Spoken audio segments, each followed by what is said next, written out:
Hi guys, today we're going to check out a new keyboard in town, and it's named after a weapon of a tribe from the southern Philippines. We'll see if this keyboard needs more sharpening or not. Today we'll review the Rakk Pirah wireless mechanical keyboard.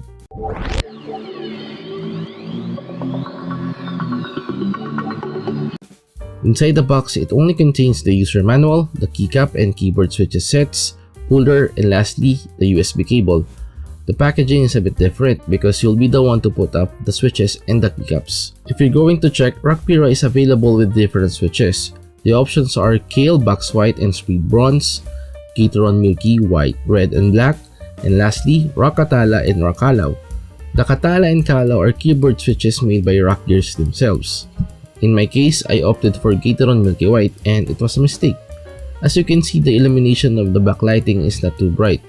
You can barely see the lettering of the keycaps when you're dim or in dark rooms, maybe because of the black base of the switches. I don't know if this is the same with other switches available, so if you know, just put a comment below. By the way, the keyboard can support 3 and 5 pins keyboard switches. I was able to test this by using my Akko Jelly Blacks, which are 3-pin switches. This is great because we have a wide range of selection when it comes to keyboard switches. Okay, let's move forward and discuss the keyboard specifications. The Rakk Pirah has a 2000 mAh lithium polymer battery. It's a pretty big battery and I could say it can last for a week or more. This is because the factory charged battery lasted for 4 days before it drained out and needed charging. According to the user manual, the left shift key will blink red if the keyboard's battery is low. Unfortunately, as of the time of recording, I haven't seen the left shift key illuminated red color. What happened on my end was the keyboard backlighting did not emit any lights but was still usable. And that scenario made me charge the keyboard. Just like most wireless mechanical keyboards today, the Rakk Pirah can be used while charging. Or in other words, the keyboard has dual mode capability. It can go wireless or wired. While charging, the left shift key will emit a steady red light. And when the keyboard is fully charged, the steady red light will be replaced by a steady green light. In terms of connectivity, the Rakk Pirah comes with Bluetooth 5.0. I think Rakk gear should have used 2.4 GHz connectivity together with Bluetooth 5.0. In that case, us users will not have to worry if our desktop computers do not have Bluetooth connectivity. So please Rakk gears, in your next mechanical keyboard project, consider 2.4 GHz connectivity. This will be very helpful for desktop users as most PCs do not have Bluetooth connectivity. Like I said earlier, the Rakk Pirah can also be used in wired mode. Make sure to turn off the Bluetooth switch found under the keyboard before you plug the cable and use it in wired mode. This goes with wireless mode. Before you use it wirelessly, switch the wireless mode on, then press and hold FN plus left shift key or left control key or left alt key. Once it is done, the device you're going to connect to will detect the keyboard. The words Rakk Pirah will appear in the Bluetooth pairing screen of the laptop or device you're going to connect to. Select it and follow the next instructions. Also, you'll notice in the keys I mentioned earlier, there are small numberings, namely B1, B2, and B3.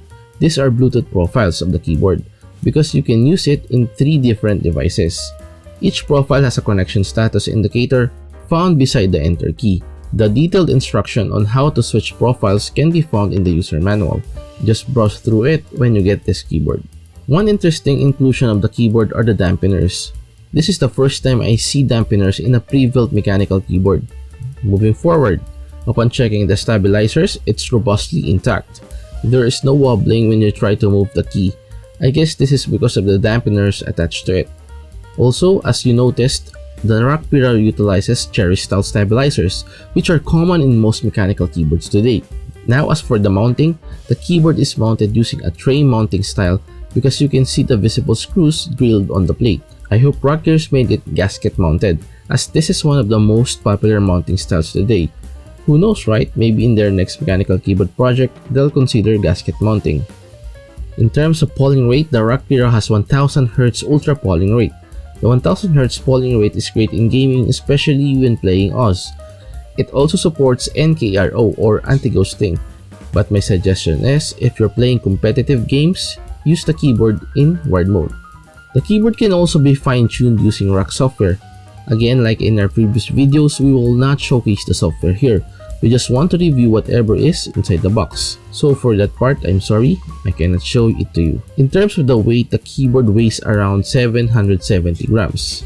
As for the price, the keyboard is priced around 2,895 pesos. I'll consider it on the mid-range value because it's almost 3,000 pesos. Now let's talk about the keyboard's physical appearance. If you check the keyboard profile, you'll notice its OEM profile.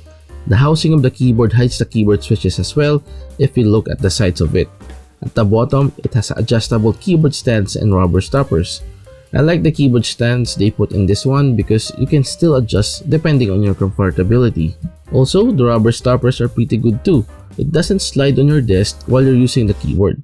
As I mentioned earlier, the Bluetooth switch is also located at the bottom. As for this one, I still prefer putting it on the sides to avoid flipping back the keyboard when we toggle from wireless to wired mode. Like the Rakk Pirah's USB Type-C port is located at the center of the keyboard housing.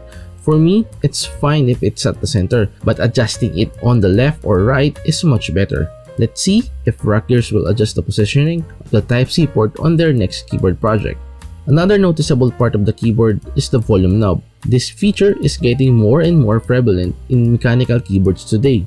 I don't know if this will really become a thing this year. For me, it's fine, but it's not a head turner. Now, I know you have been waiting for this part. Here's our sound test of the keyboard.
Now let's discuss the pros and cons. Our number one pro are the dampeners and the foams inside the keyboard.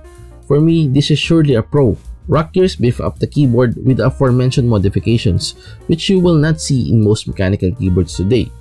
Number 2 pro is the option to select keyboard switches. I find it a pro because Rakk lets us decide which switches are good for this keyboard. For me, this is new. I haven't seen other manufacturers do the same. If you know one, put a comment below. Number 3 pro is the Kale hot swap socket. If I haven't mentioned this earlier, the keyboard has a Kale hot swap socket which can support 3 or 5 pin keyboard switches. For me, this is a pro because it gives a wide range of selection when it comes to keyboard switches. Albeit there are options which we could choose from initially, we can still customize it and install different keyboard switches. Now let's tackle the cons. Number 1 con are the packaging of the keyboard switches. I noticed that the keyboard switches are packed inside a zippable plastic bag, and upon opening, some of the pins of the switches are already bent. I think they should have housed the switches in a different packaging to avoid damaging the pins. Yes, they provided extra switches, but if most switches are damaged, some keys will not work. Hopefully, Rakk will soon address this in the next set of production. Number 2 con are the keycaps. For me, it's a con because I usually work in dark rooms and readable printing and good illumination are important for me. Now, if we're going to grade the keyboard, 10 is the highest. I'll give it a grade of 8.5. Why? It's not a perfect keyboard, but the features and modifications included makes it a superb keyboard. So far, I could say it's bang for the buck. As for the issues, I haven't had any issues yet. If I do in the future, I'll make a follow-up video about the issues of the keyboard.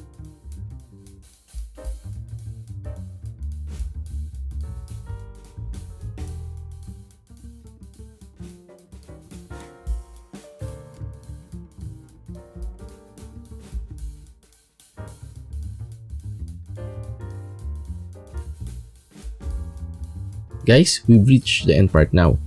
Hopefully you like this video. Till our next, goodbye.